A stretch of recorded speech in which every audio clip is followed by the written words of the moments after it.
Today we are gathered at the Ministry of Gender, Children and Social Protection to interact with our headquarters, those we call the kayayei. These are people who are part of the ministry. They are the people we serve as a ministry. And so we've had previous engagements, and we have few things that we've outlined to execute with them, basically on their welfare and then their future. And so getting to the end of the year, everybody is sitting as a family to enjoy the festive season. And so we felt it's a moment to also bring them together. Like I said, they are part of the ministry. And so we remembered them. We've had one of such for the children from the homes, and then the other less privileged children.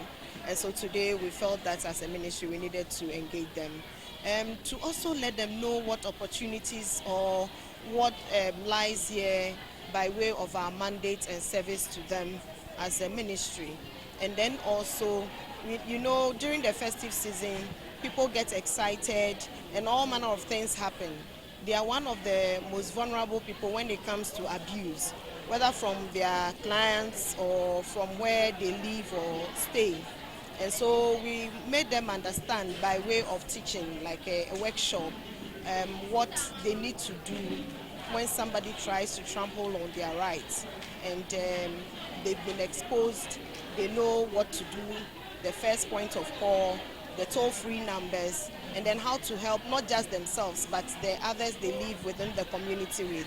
This is very important to us as a ministry because it's difficult to reach out to everybody at a go, but once they are empowered to know what their rights are and how to take advantage of all the opportunities available, they will be able to help themselves and help others as well. And so basically this is what we did with them, and then we wish them with a lunch, a packed lunch, and then some takeaway that they can go and prepare at home, rice, oil, and some envelope to prepare something for themselves and their family to enjoy during the season. Yeah, I would say that we are supposed to be heavy on policy. So one of our biggest achievements, and thanks to His Excellency and Cabinet and Parliament, we've been able to pass and get approved a couple of policies, and then we've passed the Social Protection Act, and that is one of the biggest, because all these things we do, if it is not backed by law, it will be difficult for us to implement them.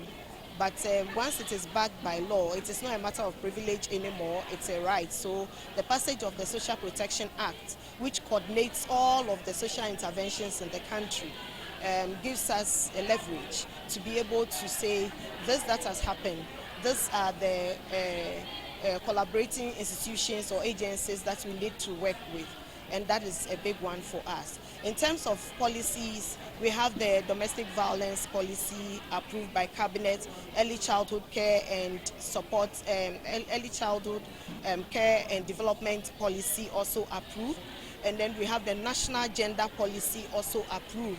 We have I don't know if I mentioned the domestic violence already, then disability policy also approved, a couple of the policies approved, and we are hoping that 2026 we'll be able to launch them in the first quarter, not just the launching as a ceremonial thing, but making the general public know what is in it for them and how they can access it, how they can take advantage of the various policies to improve their lots as Ghanaians.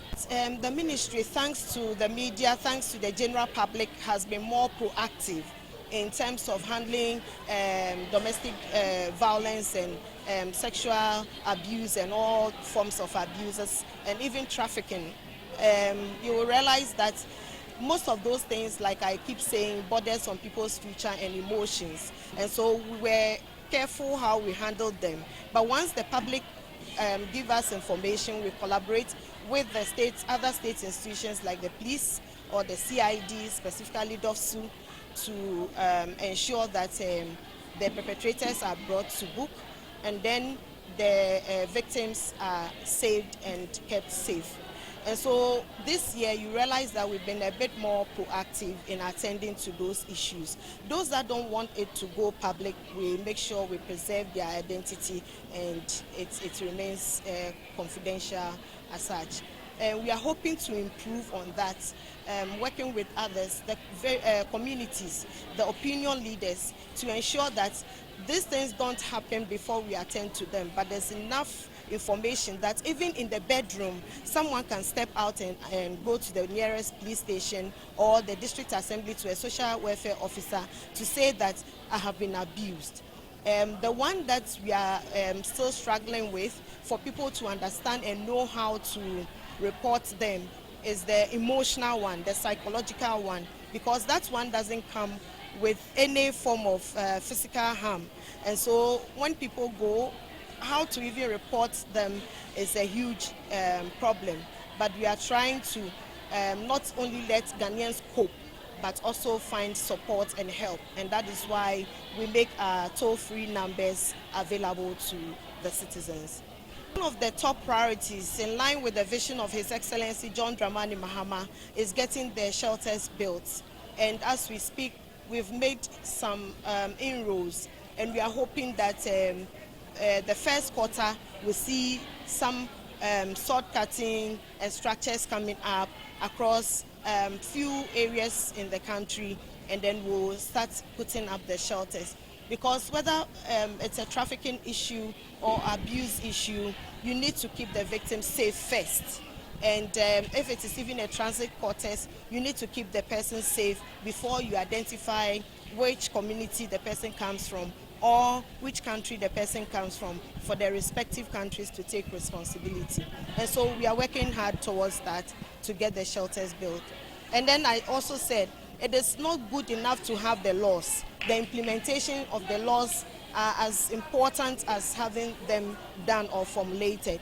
And so we are also going to work with the media, the general public, to educate the citizens on the various policies and laws that exist in the ministry, and then how we work together to ensure that they also benefit from all of these laws that are formulated to protect them. And that is what we want to do. Yes, there have been some interventions already. But most importantly, we've realized that what is more sustainable is working with them to do what they think they are best at. And so that is where we are now. We've engaged their leadership. I think the second quarter of this year, we engaged their leadership. The things they brought to bear, we are having discussions at various quarters to see how we'll be able to address them. But we'll very soon be engaging them with the presidency. That is a request from them. And so today I'm sure you might have heard them say they want to meet either His Excellency or Her Excellency. And that is what I will facilitate. And then once we have that engagement, the various empowerment activities that we've put in place and the plans that we've put in place, we'll roll them out with them, and then hopefully we'll reduce the numbers on the streets, and then get them, because they are hardworking, they are industrials, and so there's no limit to what they can do when they are properly exposed in the business sector. So that is what we work with them, but we'll work with their interests and then guide them per the laws and policies and what they can do to help themselves. Thank you.